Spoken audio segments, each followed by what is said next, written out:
예레미야 7장은 성전 설교로 유명합니다. 예레미야가 예루살렘 성전에서 설교합니다. 이런 성전 설교는 7장뿐만 아니라 26장에도 나옵니다. 7장에는 성전 설교의 내용이 나오고 26장에는 성전 설교 이후에 반응이 기록되어 있습니다. 여러분, 우리가 이 성전 설교를 잘 이해하기 위해서는 7장과 26장을 같이 보아야 합니다. 왜냐하면 7장에 기록되지 않은 것이 26장에는 기록되어 있기 때문입니다.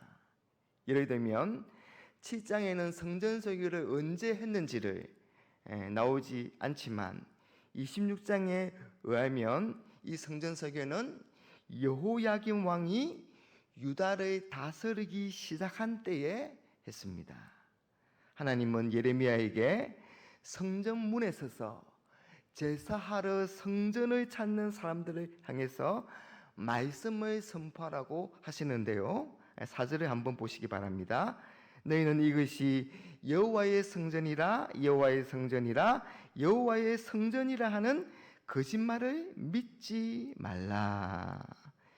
유다 백성들은 예루살렘 성전을 가리켜서 여호와의 성전이라고 마치 만세 삼창을 하듯이 그렇게 말하지만 하나님은 그에 대해서 거짓말이라고 반박하십니다. 왜일까요? 그건 그들이 언약의 의무인 공의를 행하지 아니하면서도 성전에서 제사만 드리면 언약의 축복이 자동적으로 보장될 것이라고 착각하고 있기 때문입니다. 하나님은 참 선지자를 통해서 유다가 죄로 말미암아 심판을 받고 멸망을 당할 것이라고 말씀하셨습니다. 그런데도 거짓 선지자들은 성전이 예루살렘에 있으므로 그곳을 하나님이 지켜주심으로 평강하다 그렇게 말을 합니다. 미가서 3장 8절 말씀에 그들의 우두머리들은 뇌물을 위하여 재판하며 그들의 제사장은 싹을 위하여 교훈하며 그들의 선지자는 돈을 위하여 점을 치면서도 여호와를 의뢰하여 이르기를 여호와께서 우리 중에 계시지 아니하냐 재앙이 우리에게 임하지 아니하리라 하는도다. 유다 백성들은 거짓 선지자들의 말을 듣고 평강할 것이라고 생각했습니다. 예루살렘에 성전이 있으므로 어떤 일이 있어도 아무리 강한 이방 군대가 쳐들어와도 예루살렘은 멸망하지 않는다고 믿었습니다.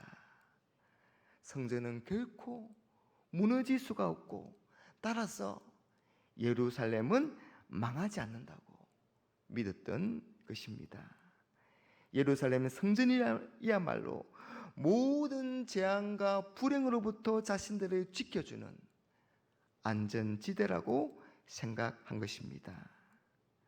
그들은 하나님을 믿고 하나님을 신뢰한 것이 아니라 성전을 믿고 성전을 신뢰한 것입니다.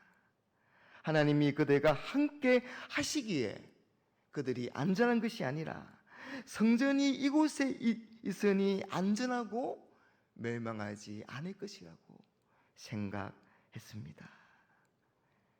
성전에 대한 이런 잘못된 믿음은 그들로 악을 서슴지 않게 만들었습니다. 하나님의 백성이라면 입에 담기도 민망한 이들을 합니다. 그런데도 전혀 부끄러움이 없고 너무나도 떳떳합니다. 이웃에 대하여 살인과 간음과 도둑질의 죄를 짓습니다. 또한 하나님이 가장 싫어하시는 우상 숭배의 죄도 서슴지 않습니다. 그런데도 성전에 들어왔으니 하나님의 구원을 얻었다 그렇게 말합니다. 성전에 들어온 그 자체로 구원이 보장된다고 생각합니다. 9절 말씀, 너희가 도둑질하며 살인하며 간음하며 거짓 맹세하며 바알에게 분향하며 너희가 알지 못하는 다른 신들을 따르면서 10절 내 이름으로 이끌음을 받는 이 집에 들어와서 내 앞에 서서 말하기를 우리가 구원을 얻었나이다 하느냐. 이는 이 모든 가증한 일을 행하려 함이로다.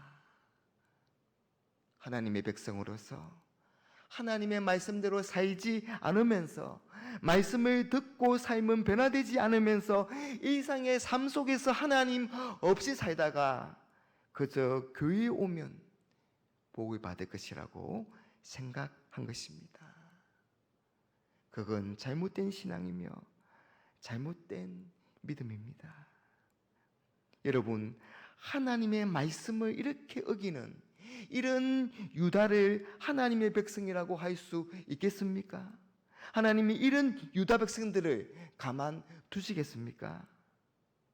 하나님은 예루살렘 성전은 결코 무너지지 않는다고 믿었던 그들을 향해서 충격적인 말씀을 하십니다.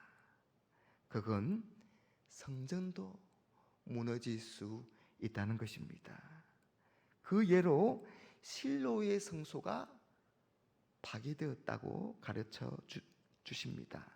14절 그러므로 내가 실로의 행함같이 너희가 신뢰하는 바 내 이름으로 이끌음을 받는 이 집 곧 너희와 너희 조상들에게 준 이곳에 행하겠고 15절 내가 너희 모든 형제 곧 에브라임 온 자손을 쫓아낸 것 같이 내 앞에서 너희를 쫓아내리라. 북이스라엘이 하나님 앞에서 악을 행하고 하나님의 말씀에 청종치 않았기 때문에 멸망당했습니다. 하나님은 유다도 역시 예외가 아니라고 말씀하십니다. 북이스라엘의 죄 때문에 성소가 있는 실로가 폐허가 되고 그들이 그 땅에서 쫓겨난 것처럼 유다도 자신들의 죄 때문에 예루살렘의 성전이 무너지고 쫓겨나가게 될 것입니다. 성전이 있으니 결코 망하지 않는다며 거짓 평강을 추구하며 계속해서 죄를 지었던 유다 백성은 결국 심판을 받고 멸망당할 수밖에 없습니다. 사랑하는 여러분, 사람들은 듣고 싶은 말만 듣고 믿고 싶은 말만 믿는 그런 경향이 있습니다. 그래서 사랑과 은혜의 하나님, 지켜주시고 보호하시고 형통케 하시는 하나님, 그런 하나님만을 기대하고 정의의 하나님, 죄를 미워하시는 하나님, 심판자 하나님에 대해서는 듣기 싫어합니다. 그런데 자기가 좋아하는 말씀만 들으려고 하고 자기가 듣고 싶은 말씀만 들으려고 하는 것은 패망의 길입니다. 지금 유다의 살 길은 듣고 싶지 않은 그 말씀을 듣는 것입니다. 하나님께 회개하지 않으면 심판당하고 멸망할 수밖에 없다는 말씀에 귀를 기울여야 합니다. 유다 너희가 진짜 살 길은 하나님께로 돌아와서 행동을 바르게 하라는 그 말씀에 귀를 기울여야 합니다. 3절에 만군의 여호와 이스라엘 하나님께서 이와 같이 말씀하시되 너희 귀가 행위를 바르게 하라. 그리하면 내가 너희로 이곳에서 살게 하리라. 사랑하는 여러분, 날마다 우리를 옳은 길로 인도하시는 하나님의 말씀과 성령을 따라 가심으로 예배가 삶이 되고 삶이 예배가 되는 그런 삶을 살 수 있기를 주님의 이름으로 축복합니다.